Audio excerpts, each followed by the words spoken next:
चलो शुरू करें। मैं आशीष राज पुरोहित। वर्तमान में मैं राजकीय उच्च माध्यमिक विद्यालय फतेहगढ़ में लैब असिस्टेंट की पोस्ट पे कार्यरत हूँ। सबसे पहले सभी डियर स्टूडेंट्स को मेरी तरफ से गणतंत्र दिवस की हार्दिक शुभकामनाएं। वैसे मैं आप सभी का हार्दिक स्वागत करता हूँ आशीष की स्कूल में। वैसे हम टॉपिक पढ़ रहे हैं विद्युत या करंट इलेक्ट्रिसिटी। हमने इसके 5 भाग पढ़ लिए हैं। आज हम इसका भाग नंबर 6वां डिस्कस करेंगे। यदि मैं लास्ट 5वें भाग की बात करूं तो लास्ट में हमने एक हेडिंग डाल के छोड़ दिया था जिसका नाम था प्रतिरोधकता। यहां तक आपने लिखा है। जो हेडिंग अपन ने लिखा था प्रतिरोधकता, आप उसको काट लो क्योंकि आपकी एनसीईआरटी में विस्तार पूर्वक उसके बारे में इतना लिखा हुआ नहीं है, तो हम विस्तार पूर्वक पढ़ेंगे भी नहीं। तो हेडिंग जो लिखा था लास्ट में प्रतिरोधकता, तो आप उसको काट लो। काटने के बाद मैं कुछ पॉइंट्स लिखवा रहा हूं 2-4, वो आप लिख लो। पहले वो हेडिंग काटो, फिर आप ऐसे करो, हेडिंग जस्ट एक लाइन छोड़ के ऐसे पॉइंट्स तेज लगाते जाओ और पॉइंट्स लिखते जाओ। ऐसे पॉइंट्स आप लिखते जाओ। लिखो लिखो आप। किसी पदार्थ का प्रतिरोध तथा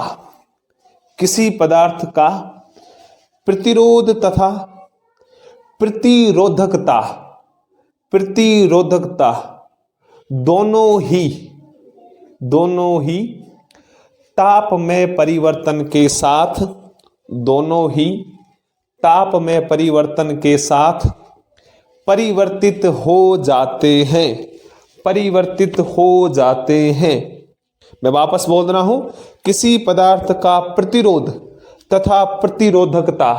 तथा प्रतिरोधकता दोनों ही ताप में परिवर्तन के साथ परिवर्तित हो जाते हैं। वैसे मैं आशा कर रहा हूं आज आपको आवाज की जो क्लियरिटी है कुछ अलग सुनाई दे रही होगी। यदि आप ईयरफोन या हेडफोन यूज करते हो तो आपको आज से आगे जितने भी वीडियो आएंगे सब में दोनों कानों के अंदर स्पष्ट आवाज आती हुई सुनाई देगी। ये मैंने एक अभी पॉइंट लिखवाया मैंने कि किसी पदार्थ का प्रतिरोध तथा प्रतिरोधकता। हालांकि देखो मैंने आपको क्या लिखवाया, R बराबर KL बटा A। मैं K किसको बोलता हूं? प्रतिरोधकता को।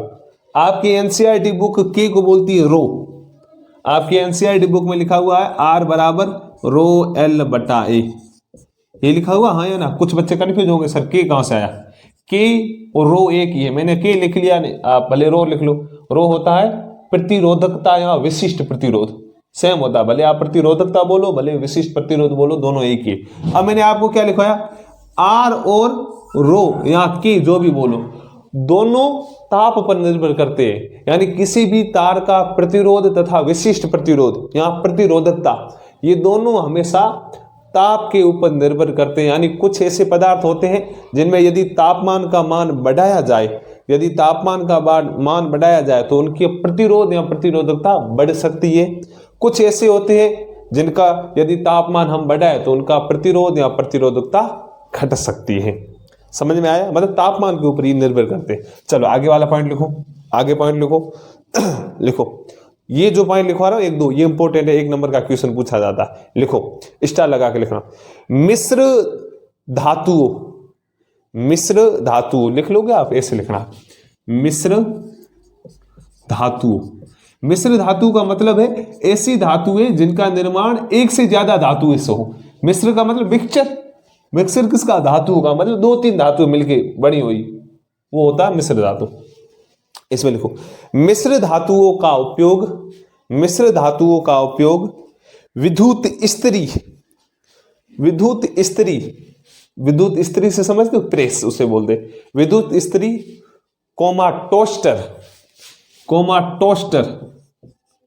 टोस्टर नाम सुना है या नहीं? वो होता ना शायद ब्रेड गर्म करने के लिए होता है, ऐसा कुछ आपने टीवी में देखा होगा। एक टोस्टर होता है, ब्रेड डालते फिर उछल के बाहर आ जाती, हाँ या ना? वो टोस्टर होता है।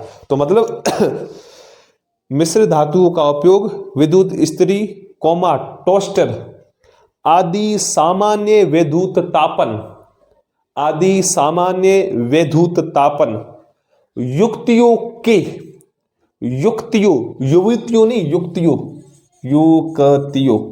ऐसे लिखना, युक्तियों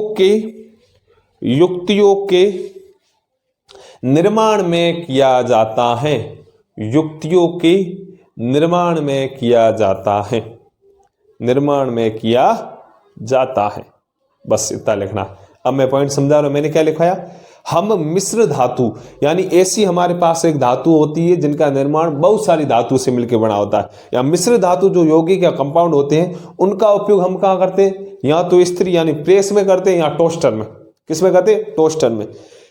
इन इस्त्री और टोस्टर को हम बोलते हैं वैद्युत तापन युक्तियां, यानी ऐसी युक्तियां जिसमें वैद्युत द्वारा ताप का निष्कासन हो या उसको छूने से गर्माहट पैदा होती हो। तो सेम यही होता है, इस्त्री में यही होता है भाई। एक नीचे वाला तलिया आप पकड़ते हो तो क्या लगता है, गर्माहट लगती है, हाथ जले जाता है। यानी वैद्युत तापन युक्तियों में मिश्र धातुओं का उपयोग किया जाता है।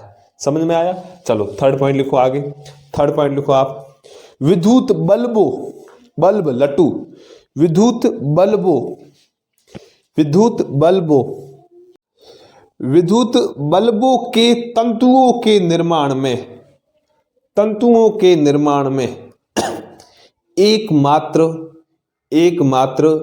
टंगस्टन, टंगस्टन लिख लोगे, मैं बोर्ड के ऊपर लिख रहा हूं, एकमात्र टंगस्टन, एकमात्र टंगस्टन ऐसे लिखना।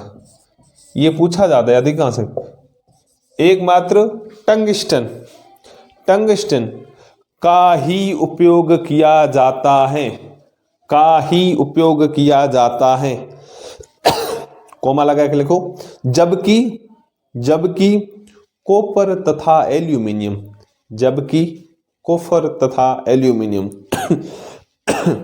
जबकि कॉपर तथा एल्यूमिनियम का उपयोग, का उपयोग विद्युत संचरण के लिए, विद्युत संचरण के लिए उपयोग होने वाले, उपयोग होने वाले तारों के निर्माण में, तारों के निर्माण में, तारों मतलब वायर, तारों के निर्माण में किया जाता है, किया जाता है।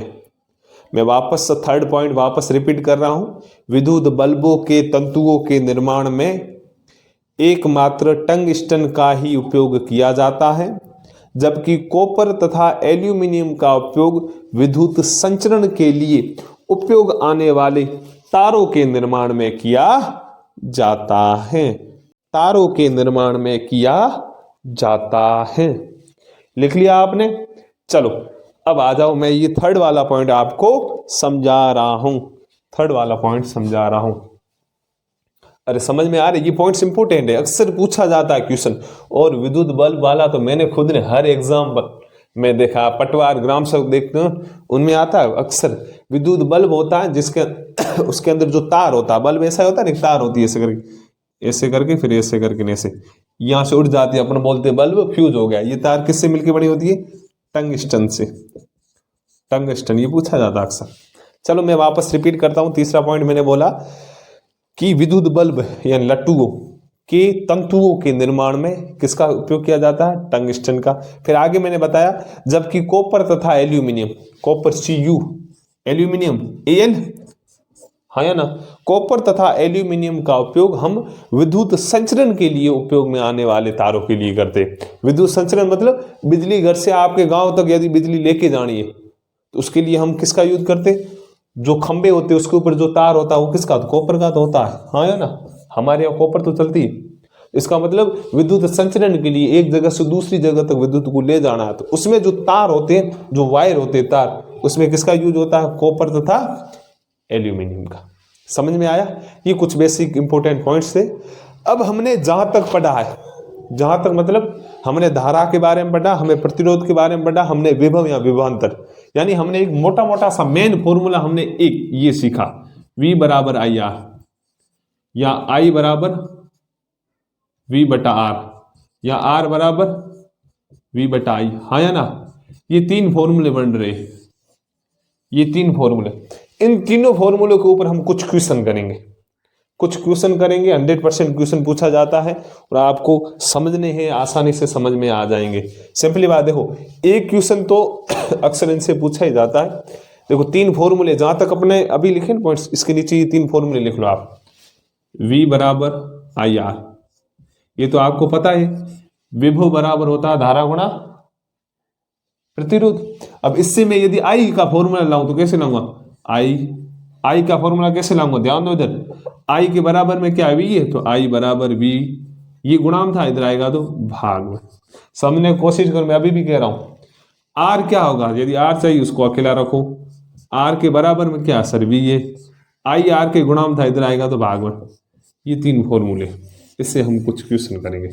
ये आप तारे लगा दो, बॉक्स में बंद कर दो, तारे लगा दो और बॉक्स में बंद कर लो। आपके एनसीईआरटी के क्वेश्चन है वो मैं करवा रहा हूं, समझा रहा हूं।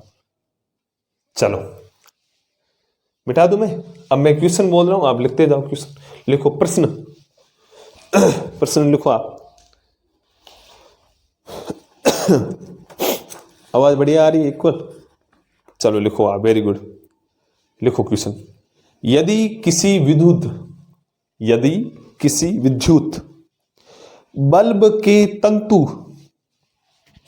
मैं वापस रिपीट कर रहा हूं, यदि किसी विद्युत बल्ब के तंतु का प्रतिरोध 1200 ओम है, यानी 1200 ओम, 1200 ओम, 1200 ओम है, तो यह बल्ब 220 वोल्ट यानी 220 वोल्ट स्रोत से कितनी विद्युत धारा लेगा। प्रश्नवाचक लगाओ और नई वाली लाइन से लिखो, यदि किसी विद्युत हीटर की कुंडली का प्रतिरोध 1000 ओम है, 100 ओम है, सॉरी 100 ओम है, 1000 नहीं, 100 करो, 100 ओम है यानी 100 ओम है, ठीक है, 100 ओम है, तो यह विद्युत हीटर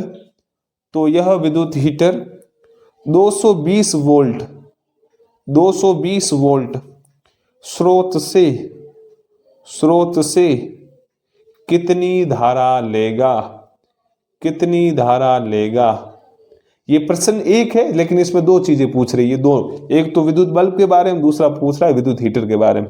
आप ट्राई करो, मैं आपको 25-30 सेकंड का समय दे रहा हूं, कोशिश करो फॉर्मूले लगाने और कुछ नहीं। इसमें क्या करना है, विद्युत धारा ज्ञात करनी, यानी आई बराबर वी बटा आर करके ज्ञात करनी। चलो आप ट्राई करो, आंसर निकालो, कोशिश करो, मैं 15-20 सेकंड का समय दे रहा हूं, ट्राई करो।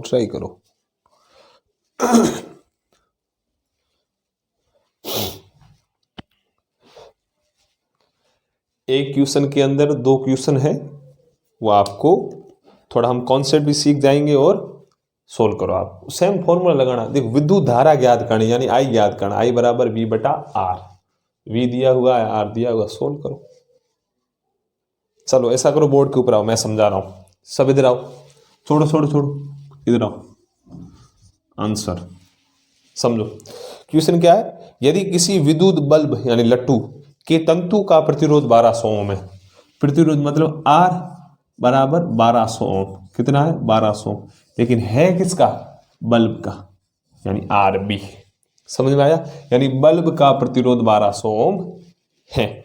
फिर है तो ये बल्ब 220 वोल्ट स्रोत से कितनी धारा लेगा, यानी हम इसके ऊपर विभव दे रहे हैं, कितना दे रहे हैं 220 वोल्ट, ये कह रहा है 220 वोल्ट विभव देते हैं तो इसमें कितनी धारा ये लेगा, बल्ब कितनी धारा लेगा, आई ज्ञात करना है। और हमेशा ध्यान रखो, हमारे घर में जो लाइट आती है, हमारे घर में जो विद्युत आती है, उसका वोल्टेज या उसके विभव का मान हमेशा 220 होता है। कितना होता है 220 वोल्ट, हमेशा फिक्स है। अपने घर में जो लाइट आती है 220 वोल्ट, घर की बात कर रहा हूं।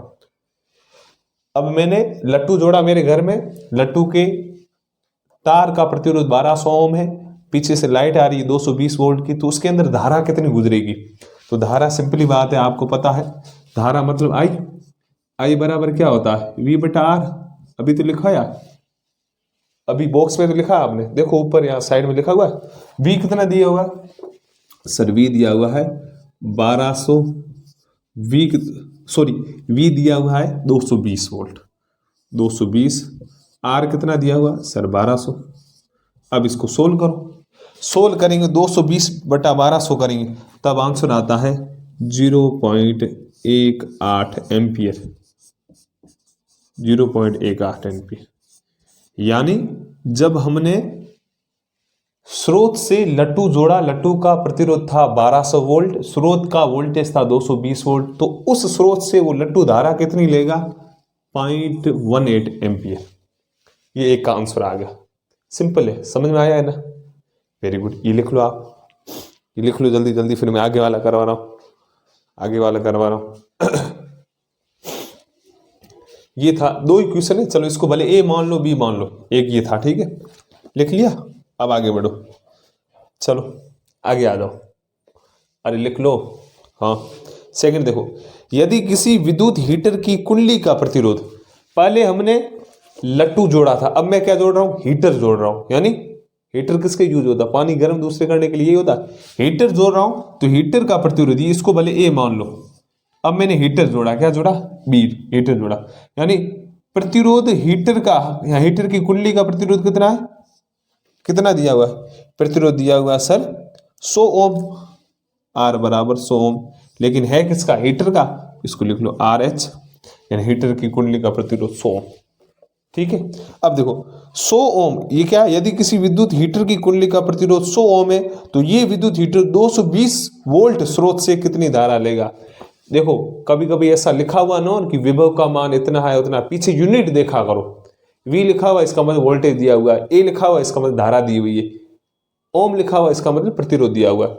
और ये पूछ रहा है कि वोल्टेज हमें दिया हुआ है 220 वोल्ट, 220 वोल्ट। अब ये पूछ रहा है कि उसमें धारा कितनी गुजरेगी, यानी आई कितना गुजरेगा, ये पूछ रहा है।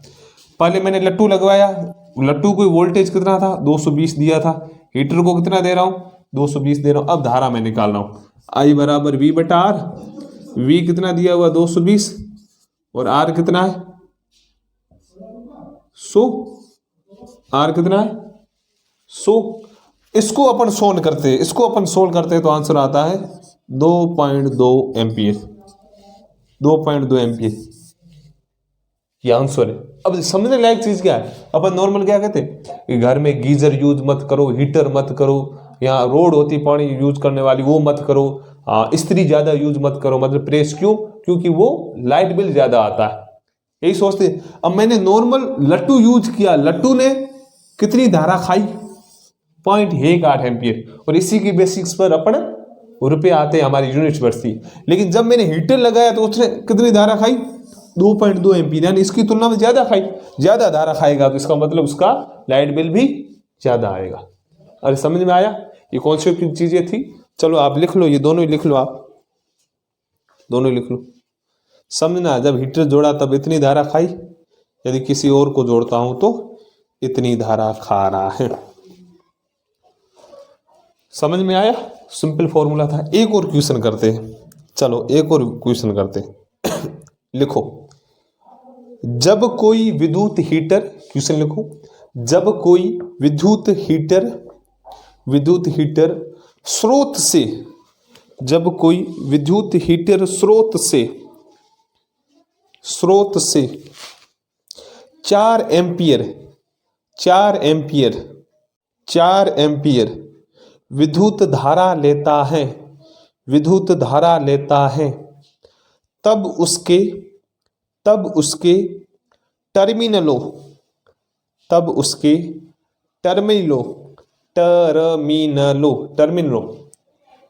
के बीच विभवांतर 60 वोल्ट है। खड़ी पाई लगाकर आगे लिखो, उस समय विद्युत हीटर कितनी विद्युत धारा लेगा जब विभवांतर को 120 वोल्ट तक 120 वोल्ट तक बढ़ा दिया जाए। ये क्वेश्चन था। मैं वापस पूरा क्वेश्चन बोल रहा हूं, आप देखो। जब कोई विद्युत हीटर विद्युत स्रोत से 4 एम्पीयर विद्युत धारा लेता है, तब उसके टर्मिनलों के बीच विभवांतर 60 वोल्ट है। विभवांतर 60 वोल्ट है। उस समय विद्युत हीटर कितनी विद्युत धारा लेगा जब विभवांतर को 120 वोल्ट तक बढ़ा दिया जाए? 120 वोल्ट तक बढ़ा दिया जाए। इस क्वेश्चन को सोल्व करो, अच्छा क्वेश्चन है, ट्राई करो।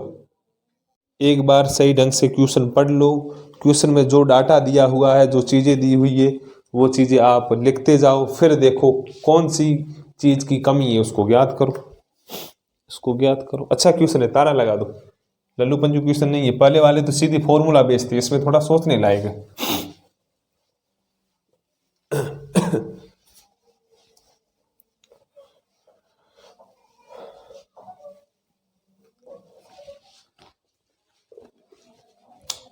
ट्राई करो 10-15 सेकंड और दे रहा हूँ।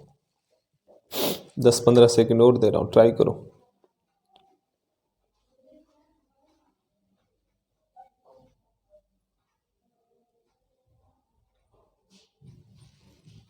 चलो किया ट्राई। अब आ जाओ बोर्ड के ऊपर, मैं समझा रहा हूँ। सबका ध्यान इधर होना चाहिए। ध्यान दो भाई इधर। अरे दाएं बाएं मत देखो, इधर देखो। मैं क्वेश्चन रिपीट कर रहा हूँ। जब कोई विद्युत हीटर विद्युत स्रोत से 4 एम्पीयर विद्युत धारा लेता है, यानी आई बराबर कितनी दी हुई है? 4 एम्पीयर, यही लेता है, तब उसके टर्मिनलों के बीच विभवांतर 60 वोल्ट होता है। तब उसके टर्मिनल होते उसके ऊपर विभवांतर यानी विभव कितना होता है? 60 वोल्ट। कितना होता है? 60 वोल्ट। 60 वोल्ट। अब आगे कहता है उस समय विद्युत हीटर कितनी धारा लेगा जब विभवांतर 120 वोल्ट तक बढ़ा दिया जाए। अब देखो, पहले इसने बोला जब विभवांतर 60 वोल्ट था तब धारा कितनी जा रही थी? 4 एम्पीयर। समझो, जब विभवांतर 60 वोल्ट था तब धारा आ रही थी 4 एम्पीयर। अब ये बोल रहा है कि विभवांतर V हम कर रहे हैं 120 वोल्ट। 120 वोल्ट कितना कर रहे हैं? 120 वोल्ट। तब धारा क्या होगी? तब धारा क्या होगी, ऐसे ये पूछ रहा है। अरे समझ में आया क्वेश्चन? पहले क्वेश्चन पूछ रहा है 4 एम्पीयर की धारा तब बह रही थी जब वोल्टेज था 60 वोल्ट। अब बोल रहा है अब मैं वोल्टेज 60 की जगह 120 कर देता हूं, तब धारा कितनी बहेगी? धारा यानी आई। हमें पता है, देखो हमें पता है आई बराबर होता है V बटा R। V बटा R फॉर्मूला तो ये यूज करेंगे, इसके लिए हमेशा ध्यान रखना यही लगेगा। लेकिन फॉर्मूला तो यूज करेंगे, फॉर्मूले में 3 चीजें, धारा, विभव और प्रतिरोध। हाँ या ना? 3 चीजें हैं। लेकिन 2 दी हुई हो तब तो तीसरी हम ज्ञात कर सकते, लेकिन इसमें तो सिर्फ विभव दिया है सर, मतलब हमें V दिया हुआ है लेकिन I पूछा है, बट R भी नहीं है ना हमारे पास। फॉर्मूले में या क्वेश्चन में कहीं R तो है नहीं। अब क्या करें? इसका मतलब हमें हीटर का प्रतिरोध ज्ञात करना पड़ेगा। सबसे पहले प्रतिरोध ज्ञात करना। यदि R आ जाए तो V पड़ा है, I आ जाएगी अपने आप। हाँ या ना? अब हम R कहां से लाएंगे? देखो R कहां से लाएंगे? अपन चलेंगे ऊपर, यहां चलेंगे। यहां क्या है? V बराबर IR, तो R बराबर कितना हो जाएगा? V बटा I। हाँ या ना? R बराबर V बटा I। V कितना है सर? 60 वोल्ट। धारा कितनी चल रही सर? 4। ये कितना होगा? 1 चौक चौक 5 चौक 20 सर 15 ओम। कितना? 15 ओम। प्रतिरोध मेरे पास कितना आ गया? 15 ओम। अब मुझे इसके लिए आई ज्ञात करनी है। पूछा तो इसके लिए आई है। आई बराबर है V बटा R। V बटा R। V कितना दिया हुआ है सर? 120 वोल्ट। R हमने यहां से ज्ञात कर दिया बटा 15। मैं 3 से काट दूं? अरे हाँ या ना? 3 से काटता हूं। 4 3 12 40, 5 3 15 और सोल्व करता हूं। 5 से मैं काट दूं, 8 5 40 एम्पियर। Sorry 8 ampere. कितनी? 8 एम्पियर। ये आया आंसर। अच्छा क्वेश्चन था, सोचने लायक है। जिनके थोड़ा बहुत दिमाग है उनको ये चीज़ें समझ में आई होगी। यानी हमारे पास आई ज्ञात करना था, वी था, आर था नहीं, आर हम इससे लाए, फिर उसको उसके अंदर पुट कर दिया। अच्छा क्वेश्चन में 2 तारे लगा दो और इस क्वेश्चन का आंसर आप लिख लो। अरे समझ में आया या ना? मैं आशा कर रहा हूँ ये चीज़ें समझ में आ रही है, ये चीज़ें समझ में आ रही है। चलो लिख लो, वेरी गुड। चलो आगे बढ़े। हमने कुछ क्वेश्चंस भी कर दिए। हमने इससे पहले कुछ बेसिक चीज़ें सीखी।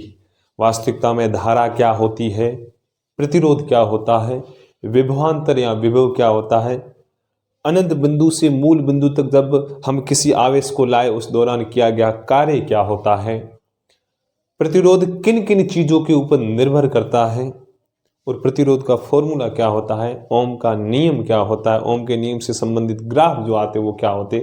अधिकांश बेसिकली चीजें हमने सीख ली। और मेन जो फॉर्मूला मैं हर बार कहता हूं, ये फॉर्मूला आपको पता होना चाहिए, V बराबर आई आर। ये हर जगह काम आता है। इस पाठ का जो मेन फॉर्मूला यही, V बराबर आई आर, आई बराबर V बटा आर, आर बराबर V बटा आई। ये एक फॉर्मूला दिमाग के अंदर सेट होना चाहिए। अब हम आगे बढ़ रहे हैं, 2-3 क्वेश्चन भी अपन ने कर लिए। अब मैं आपको समझा रहा हूं प्रतिरोधों का संयोजन। बहुत ही बढ़िया, मेरा हमेशा फेवरेट रहा हुआ टॉपिक इस चैप्टर का। जब मैं 10वीं में था मुझे अच्छा लगता था, मैं सोल्व भी किया करा बहुत खूब। और 12th में तो ये चैप्टर और भी आगे आ जाता है। जिनको साइंस में इंटरेस्ट है, यदि मैथमेटिक्स और बायोलॉजी लेनी है तो उसमें मैंने क्लास 12th में तकरीबन प्रतिरोधों के संयोजन से संबंधित मैंने 300-400 क्वेश्चन किए थे। यानी 300-400 क्वेश्चन की एक पूरी बुक बनाई थी मैंने खुद ने, कि हाँ इसको यदि ऐसे जोड़ूं तो इसका प्रतिरोध इतना आएगा, विभव इतना आएगा, धारा इतनी आएगी। मेरा एक फेवरेट रहा टॉपिक। अब हम शुरू कर रहे हैं प्रतिरोधों का संयोजन। प्रतिरोधों का संयोजन का तात्पर्य है, मेरे पास ये कॉपर है, ये एक कॉपर है, 2 कॉपर की तारें। अब मैं इनको जोड़ रहा हूं। यदि ये तार है तो इसका प्रतिरोध कुछ और होगा, क्योंकि ऐसा कोई तार नहीं जिसका कोई आर नहीं। ये तार है तो इसका भी कुछ और होगा। अब मैं इन तारों को जोड़ रहा हूं। यदि मैं इसको ऐसे जोड़ता हूं, तब जुड़ने के बाद एक तार बनेगा, तो उस समय इसका प्रतिरोध क्या होगा। जब मैं ऐसे जोड़ता हूं, वो प्रतिरोधों के संयोजन का तरीका क्या होगा, उसे हम क्या नाम देंगे। यदि ऐसे जोड़ता हूं तो क्या विभव बराबर रहेगा या धारा बराबर रहेगी, क्या होगा क्या नहीं होगा। दूसरा मेरे पास एक चीज है, यदि मैं इन तारों को ऐसे न जोड़ के ऐसे जोड़ू, ऐसे का मतलब थोड़ा दूर रखता हूं, तारा पे बेड़े को करा करे भी बेड़े को फटी डुबा दे। इसका मतलब इसको आगे से मोड़ के यहां जोड़ू, इसको इससे मोड़ के जोड़ू, यानी ये तरीका रखता हूं ऊपर नीचे वाला। यदि ऐसे जोड़ता हूं तो इन दोनों तारों को जोड़ने के बाद कुल प्रतिरोध कितना होगा, इसमें धारा कितनी चलेगी, वोल्टेज कितना इसके ऊपर गिरेगा, वो हम चीजें आज सीखेंगे। तो सबसे पहले आप प्रतिरोधों का संयोजन करके बड़ा सा हेडिंग डाल दो। आज तक जो पढ़ा उसको छोड़ो, अब 2-3 लाइनें छोड़ के बड़ा सा हेडिंग डालो, प्रतिरोधों का संयोजन। प्रतिरोधों का संयोजन, कॉम्बिनेशन ऑफ रेजिस्टेंस, बड़ा सा हेडिंग डाल दो।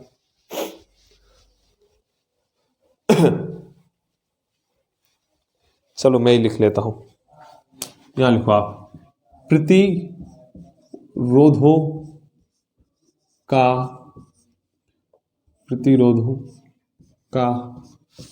संयोजन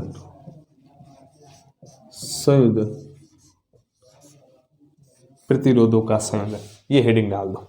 और इसमें आप कुछ चीजें लिखो।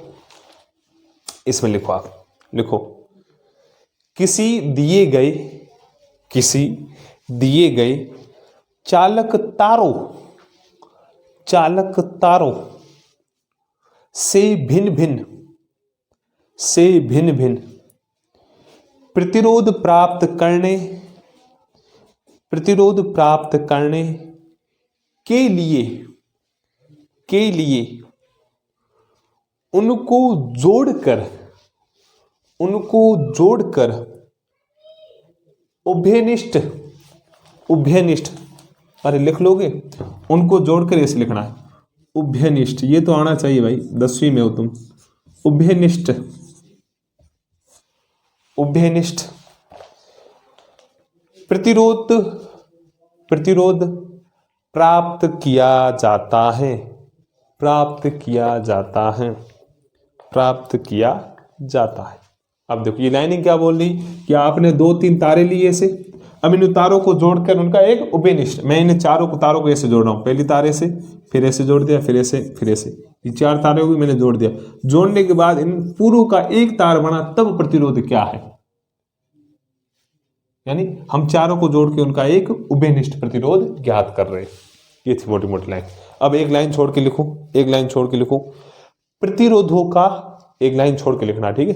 प्रतिरोधों का संयोजन, प्रतिरोधों का संयोजन 2 प्रकार, प्रतिरोधों का संयोजन 2 प्रकार का होता है, 2 प्रकार का होता है। यानी मैं प्रतिरोधों को या तारों को 2 प्रकार से जोड़ सकता हूं। वो 2 प्रकार कौन से, हमेशा याद रखना। पहला प्रकार है कौन सा, अधिकांश बच्चों को पता है, पढ़ा आपने, श्रेणी क्रम, और दूसरा समांतर क्रम, सीरीज एंड पैरेलल। अब ये पढ़ेंगे। तो 2 प्रकार का होता है, उसमें पहला ए नंबर डाल के लिख लो, श्रेणी क्रम संयोजन, श्रेणी क्रम संयोजन, श्रेणी क्रम संयोजन, या हम इसे बोलते हैं सीरीज कॉम्बिनेशन। ये बड़ा सा हेडिंग डाल दो, बढ़िया हेडिंग है, अपने एक एक पॉइंट्स लेके मजे से सीखते चलेंगे। श्रेणी क्रम संयोजन हेडिंग डाल दिया। अब इसमें आप लिखते चलो, मैं थोड़ा पैराग्राफ लिखवा रहा हूँ 3-4 लाइनों का, वही दिमाग में सेट करना, उसके आधार पर आप क्वेश्चन कर पाओगे। चलो लिखिए, अपन लिखो आप। इस संयोजन में, इस संयोजन में पहले तार का, पहले तार का, पहले तार का दूसरा सिरा, दूसरा सिरा, कोमा, कोमा कोमा लगाना, ठीक है, कोमा, दूसरे तार के, दूसरे तार के पहले सिरे से, पहले सिरे से, कोमा, कोमा, दूसरे तार का, दूसरे तार का दूसरा सिरा, दूसरे तार का दूसरा सिरा, तीसरे तार के, तीसरे तार के पहले सिरे से, पहले सिरे से जोड़ने पर, जोड़ने पर जो संयोजन, जो संयोजन प्राप्त होता है, प्राप्त होता है, उसे श्रेणी क्रम संयोजन, उसे श्रेणी क्रम संयोजन कहते हैं, कहते हैं। नीचे चित्र में, नीचे चित्र में 3 चालक तार, नीचे चित्र में 3 चालक तार AB, AB, comma BC, comma BC व CD, कैपिटल में लिखना, ठीक है, AB, BC और CD तारों के नाम है। मैं वापस बोल रहा हूं, 3 चालक तार AB, कोमा BC व CD का, व CD का श्रेणी क्रम संयोजन दर्शाया गया है, श्रेणी क्रम संयोजन दर्शाया गया है, जिनके प्रतिरोध, जिनके प्रतिरोध क्रमशः R1, जिनके प्रतिरोध क्रमशः, क्रमशः का मतलब है लगातार, क्रमशः R1, R2 व R3 है, व R3 है, R3 है। खड़ी पाई लगाकर नीचे वाली लाइन में लिखना शुरू करो और तारा लगा दो, और तारा लगा दो, नीचे वाली लाइन से लिखना शुरू करो, तारा लगाओ। लिखो, श्रेणी क्रम संयोजन में, श्रेणी क्रम संयोजन में सभी चालक तारों में, इंपॉर्टेंट पॉइंट है, तारा लगा देना।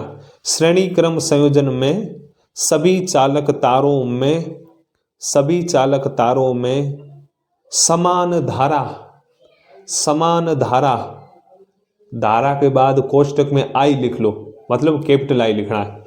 समान धारा कैपिटल आई लिखो, कोष्टक बंद करो। बहती हैं, बहती हैं, परंतु इनके सिरों, परंतु इनके सिरों के मध्य, के मध्य विभवांतर, विभवांतर अलग अलग होता है, विभवांतर अलग अलग होता है, अलग अलग होता है। मैंने जो पैराग्राफ अभी लिखाया, आपने 3, 4 या 5 लाइनें लिखी है, उसको जल्दी जल्दी पढ़ो और इम्पोर्टेंट है। श्रेणी क्रम का जो मेन चीज है और यही है, ये आप पढ़ो और मैं समझा रहा हूं, जल्दी जल्दी पढ़ो।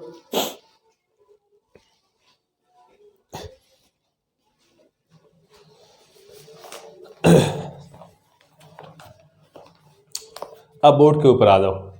मैंने लाइनिंग में आपको लिखाया नीचे चित्र में, तो पहले हम चित्र बना लेते हैं, पहले हम चित्र बना लेते हैं। मैं चित्र बना रहा हूं, वो बनाओ फिर मैं समझाऊंगा, ठीक है। आप बनाओ चित्र, भले चित्र पेन से बनाया करो, पेंसिल की कोई आवश्यकता नहीं, पेन से भी बनाया करो। आप बनाना अच्छा है, जैसे जैसा मैं बना रहा हूं वैसे वैसे बनाया करो।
दिख रहा है सबको?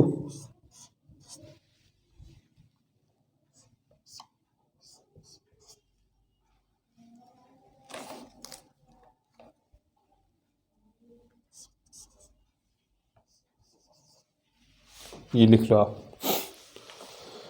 लिख लो भाई, बनाओ चित्र जल्दी जल्दी। बढ़िया, वेरी गुड, अच्छा दिख रहा है। जैसा जैसा मैंने बनाया है वैसे वैसे आप बनाते जाओ। ये श्रेणी क्रम संयोजन का तुल्य प्रतिरोध है, श्रेणी क्रम संयोजन का तुल्य प्रतिरोध है। बढ़ाओ बढ़ाओ, जल्दी बढ़ाओ।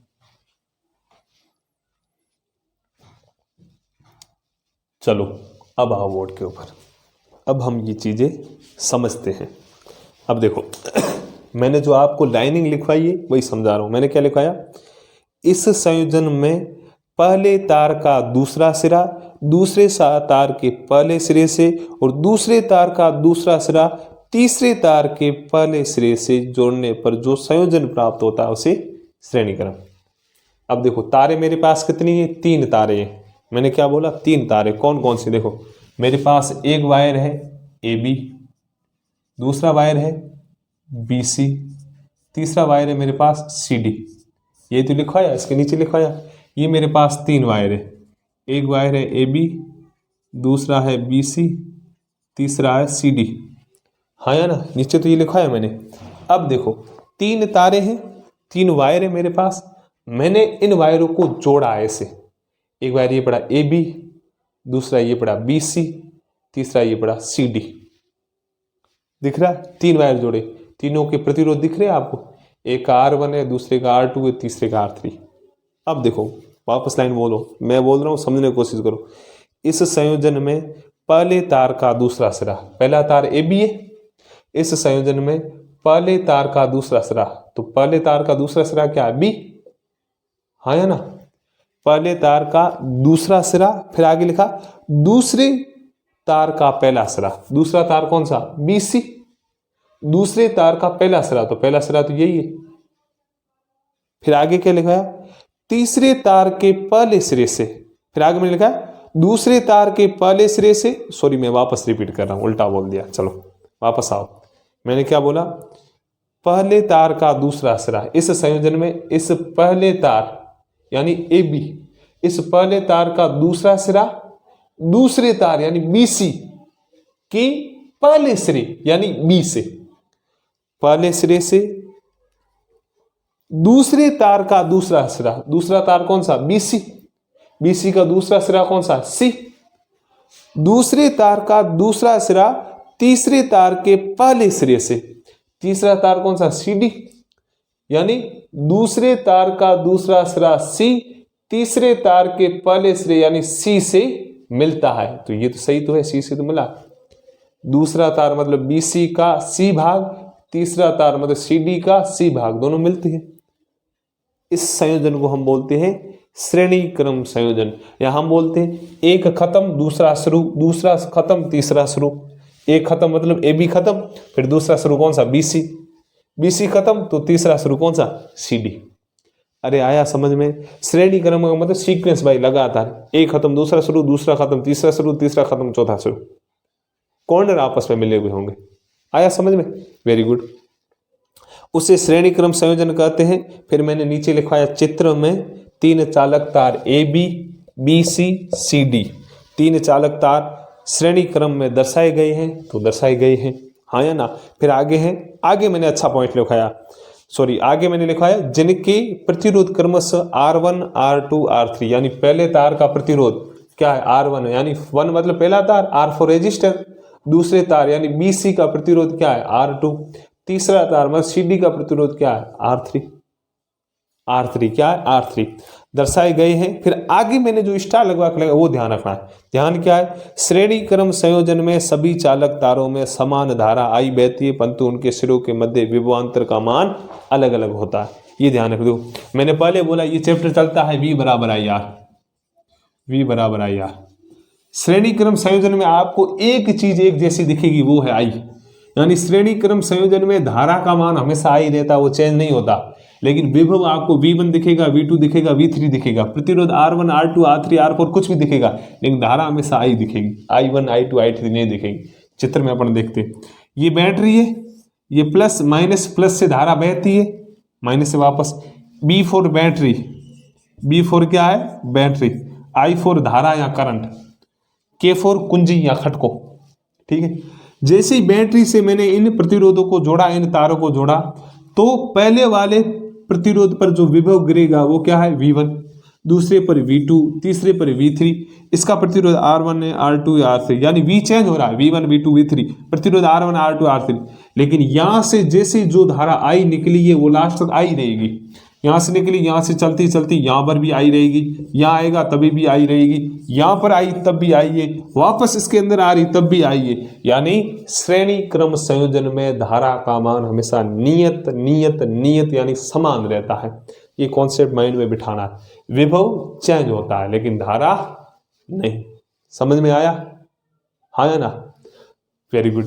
अब हम थोड़ा आगे बढ़ते, अब हम सीखेंगे श्रेणी क्रम संयोजन में कुल प्रतिरोधों को हम जोड़ते हैं तो उसका नेट प्रतिरोध कितना आता है। मैं कहता हूं श्रेणी क्रम संयोजन में मेरे पास 3 प्रतिरोध है, जिसमें एक का मान है 2 ओम, तीसरे का दूसरे का 3 ओम, चौथे का 5 ओम।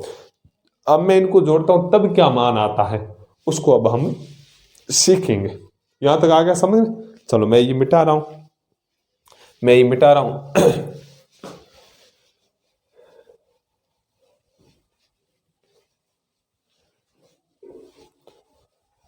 ये भी मिटा दूं मैं।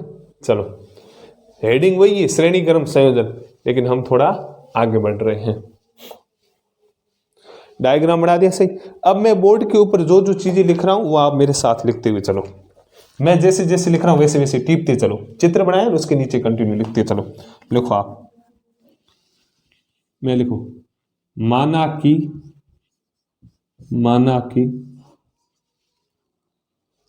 R1 R2 व R3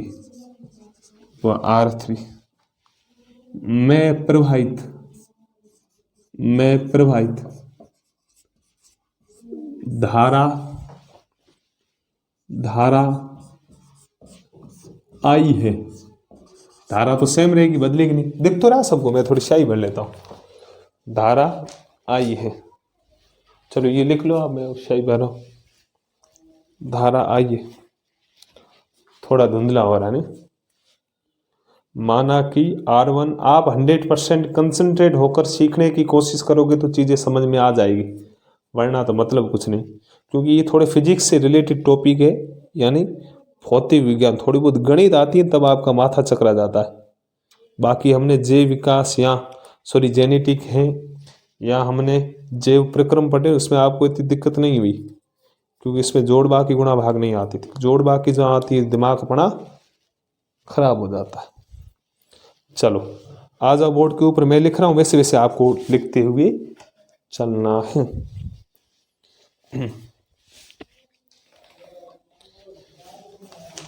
चलो लिखते चलो। माना कि R1, R2 व R3 में प्रवाहित धारा I है तथा इनके सिरों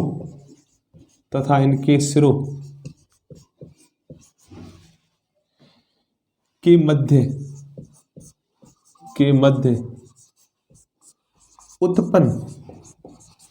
उत्पन्न विभवांतर या विभव एक ही है, ज्यादा कंफ्यूज नहीं होना। विभवांतर क्रमशः का मतलब लगातार का मतलब R1, R2, R3 के शेष V1, V2, V3 है। चित्र में यही तो था, प्रतिरोध पहला R1, दूसरा R2, तीसरा R3, पहले का वोल्टेज V1, दूसरे का V2, तीसरे का V3, यही तो था। तो ये लिख रहा है, माना कि R1, R2 व R3 में प्रवाहित धारा I है तथा इसके सिरों के मध्य उत्पन्न विभवांतर V1, V2 तथा V3। अब आगे लिखो, ओम के नियम से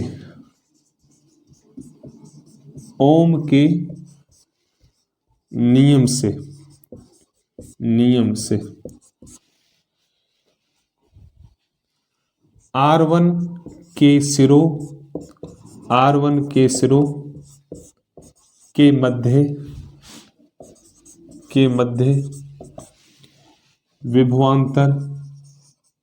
विभवांतर, यानी अब मैं R1 जो प्रतिरोध है उसके सिरों के बीच विभवांतर ज्ञात कर रहा हूं। तो मुझे पता है ओम का नियम बोलता है V बराबर IR। इसका मतलब पहले वाले के ऊपर जो विभवांतर गिरेगा वो गिरेगा V1, धारा तो हमेशा I रहेगी, और पहले वाले का प्रतिरोध है R1। ये है, ऐसे लिख लो। अब लिखो R2 के सिरों के मध्य विभवांतर, R2 के सिरों के मध्य विभवांतर, R2 के सिरों के मध्य विभवांतर वो लिखोगे V2 बराबर IR2। I तो हमेशा सेम ही रहेगी क्योंकि श्रेणी क्रम में चेंज नहीं होती। अब लिखो R3 के सिरों के मध्य विभवांतर R3 के सिरों के मध्य वो क्या होगा सर? V3 होगा। V3 होगा IR3। तीन प्रतिरोध थे। यहां तक लिख लो आप, यहां तक लिख लो। वेरी गुड, दिख रहा है, स्पष्ट ही दिख रहा है। ओम के नियम से R1 के सिरों के मध्य विभवांतर इतना, R2 के सिरों के मध्य विभवांतर इतना, R3 के मध्य इतना इतना इतना इतना।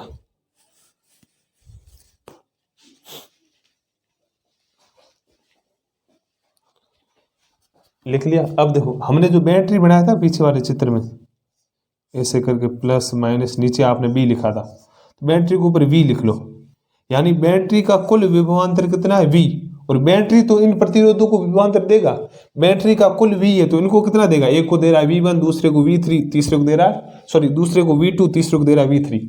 मैं कह रहा हूं मैं बैटरी हूं, मेरे पास एनर्जी है या वोल्टेज है 10 वोल्ट, तो एक को मैं दे रहा हूं 5, एक को मैं दे रहा हूं 3, एक को मैं दे रहा हूं 2।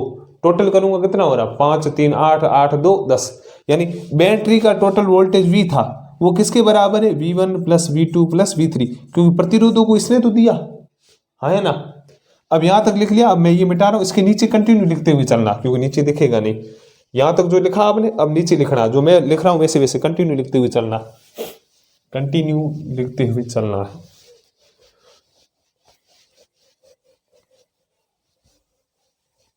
चलो लिखो आप, लिखो आप, यदि बैटरी का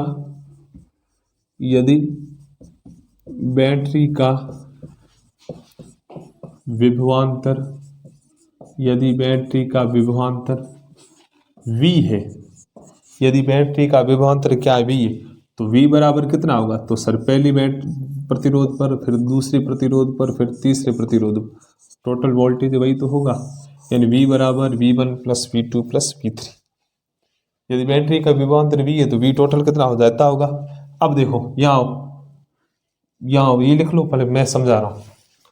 यदि बैटरी का विभवांतर V है तो V कितना होगा, V1 plus V2 plus V3, लिख लिया। अब देखो V का V लिखा, V1 कितना अभी हमने लिखा है ओम के नियम से, V1 कितना सर IR1, हाँ है ना। V2 कितना है सर IR2, V3 कितना है सर IR3, हाँ है ना, यही तो आया, V1 V2 V3 लिखा। अब मैं क्या करता हूं, I को कॉमन ले लूं, तीनों में एक जैसा, उसको बाहर ले लूं, तो V बराबर I मैंने कॉमन लिया, R1 का R1 प्लस R2 का R2 प्लस R3 का R3, कॉमन आ रहा, सिस्टम आवे को आवे था ना, थोड़ा बहुत आता तो सब। ये हो गया V बराबर I R1 plus R2 plus R3, ये हो गया। इसको मैं नाम देता हूं समीकरण नंबर 1, इसको मैं नाम देता हूं समीकरण नंबर 1। अब ये आगे लिखो, यदि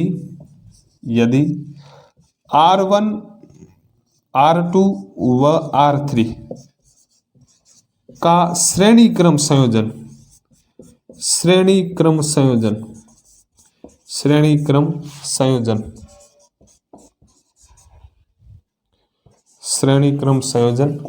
में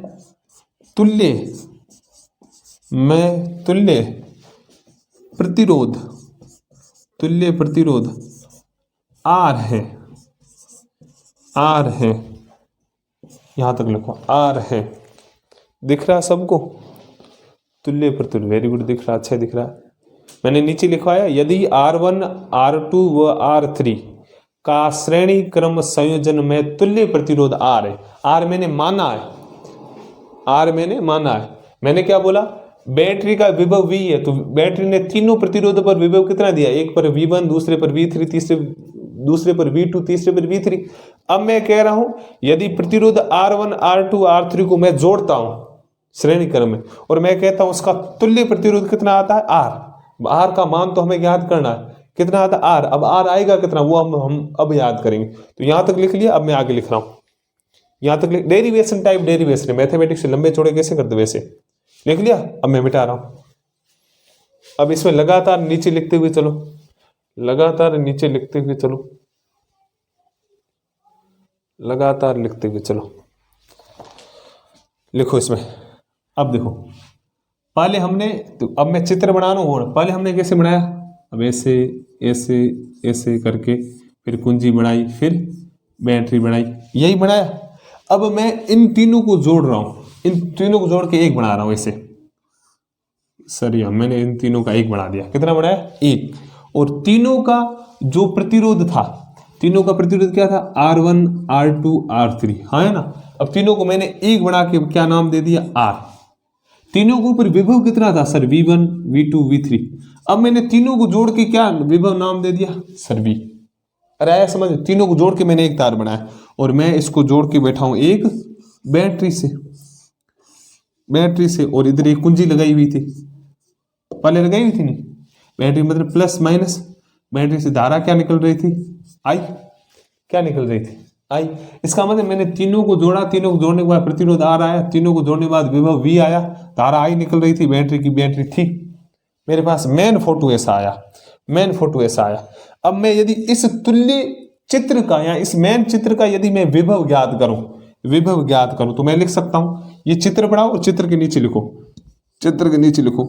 तुल्य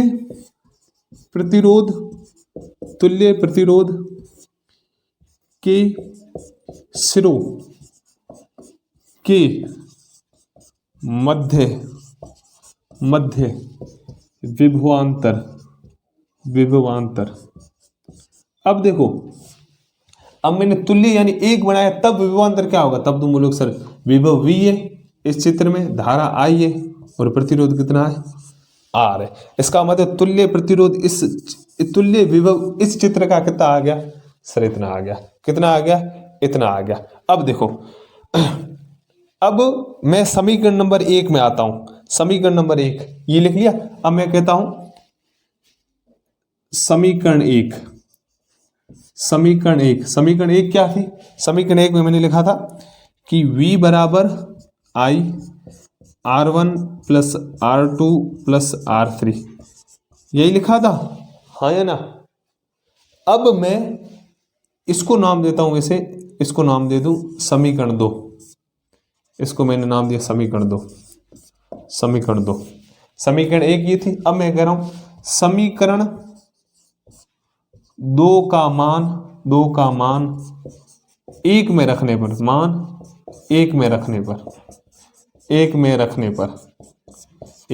पर, देखो समीकरण 2 है V बराबर आई आर।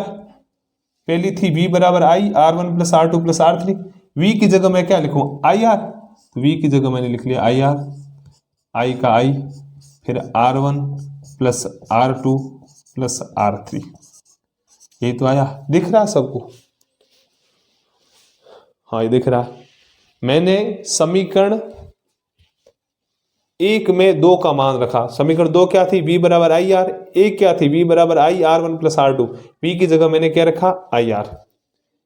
ये लिख लिया, यहां तक लिखो। अब मेरे पास तुल्य प्रतिरोध आएगा। अब मैं ये मिटा रहा हूं, उन चीजों को ऊपर लिख रहा हूं,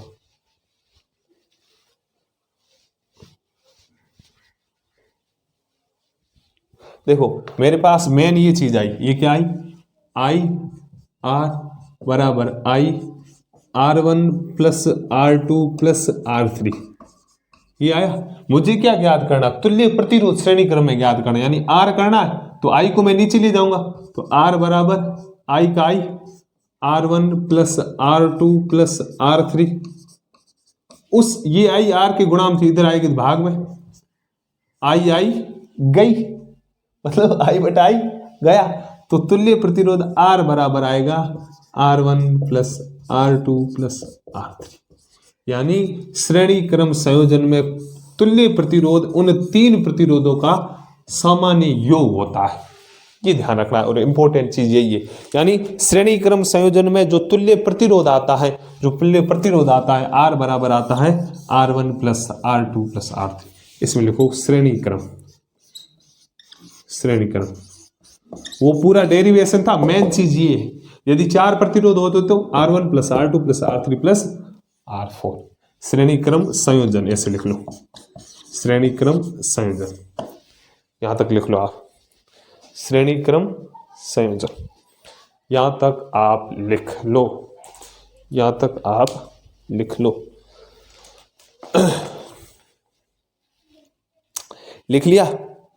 लिख लिया। अब इसमें नीचे लिखो, लाइनिंग लिखो, जो मैं लिखवा रहा हूं लिखो, तारा लगा के लिखना, ठीक है? लिखो इस प्रकार हम निष्कर्ष निकाल सकते हैं कि जब बहुत से चालक तार श्रेणी क्रम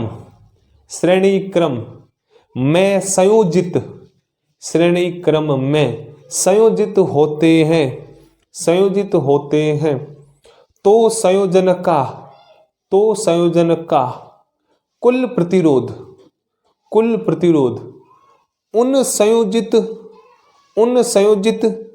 सभी प्रतिरोधों के योग के बराबर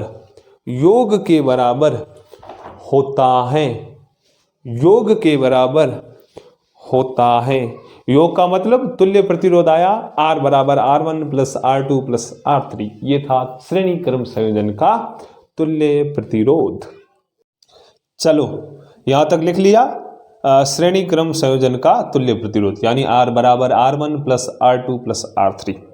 अब लास्ट में हम एक क्वेश्चन करते हैं जो श्रेणी क्रम संयोजन से संबंधित है। यदि आपको ये सीक्वेंस थोड़ा बहुत समझ में आया है तो आप आसानी से क्वेश्चन कर सकते हो। चलो एक प्रश्न लिखो, मैं प्रश्न लिखा रहा हूं, लिखो आप प्रश्न लगा के लिखो।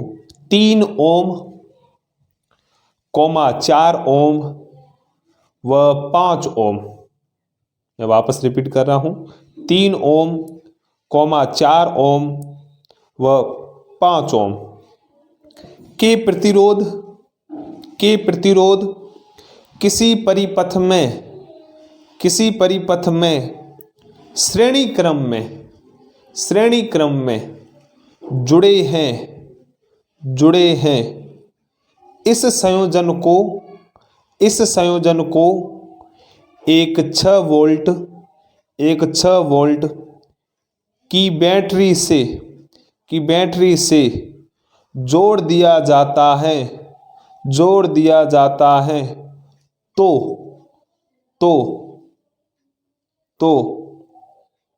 धारा का मान ज्ञात कीजिए। आप खुद यदि डायग्राम बना के प्रतिरोधों को जोड़ के फिर बैटरी लगाकर यदि ज्ञात करो तो बेटर है, नहीं तो मैं समझा रहा हूं, खुद ट्राई करो, यदि कर सकते हो तो बेटर है, वरना मैं समझा रहा हूं। चलो ट्राई करो, खुद ट्राई करो, क्वेश्चन पढ़ो 1-2 बार।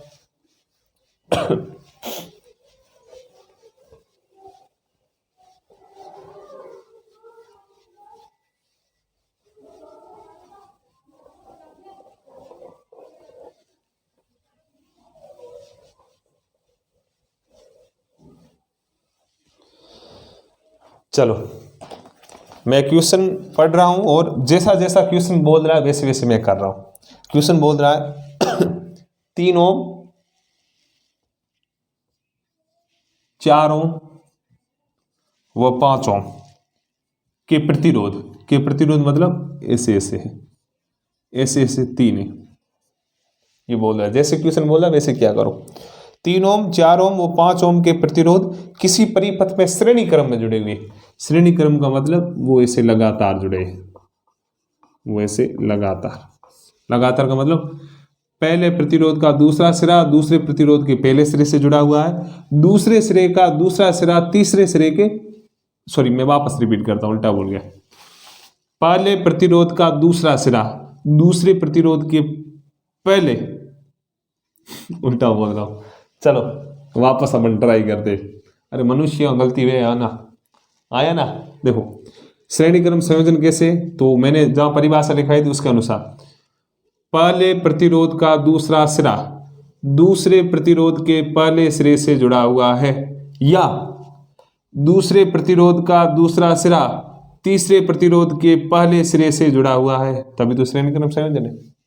इसका मतलब 3 प्रतिरोध है जो श्रेणी क्रम संयोजन में जुड़े हुए। इसका मान है 3 ओम, इसका है 4 ओम, इसका है 5 ओम, इसका है 5 ओम।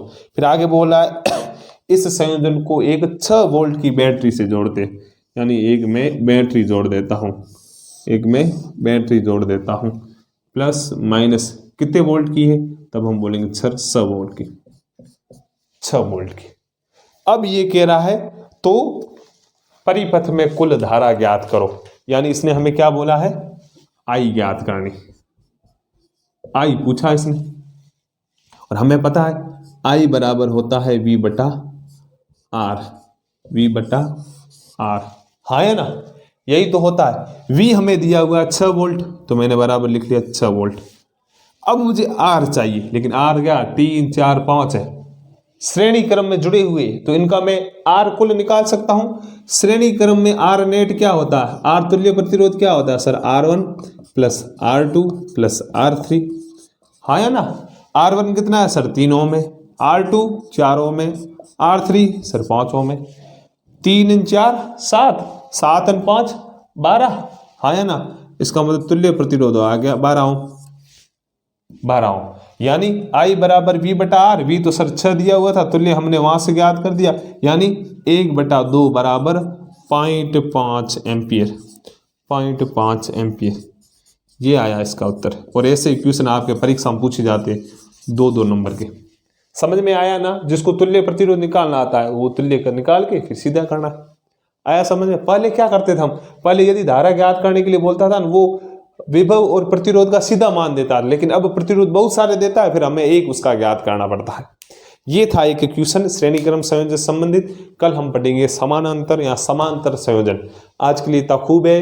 जय हिंद, धन्यवाद, बढ़िया पढ़ाई करते रहो।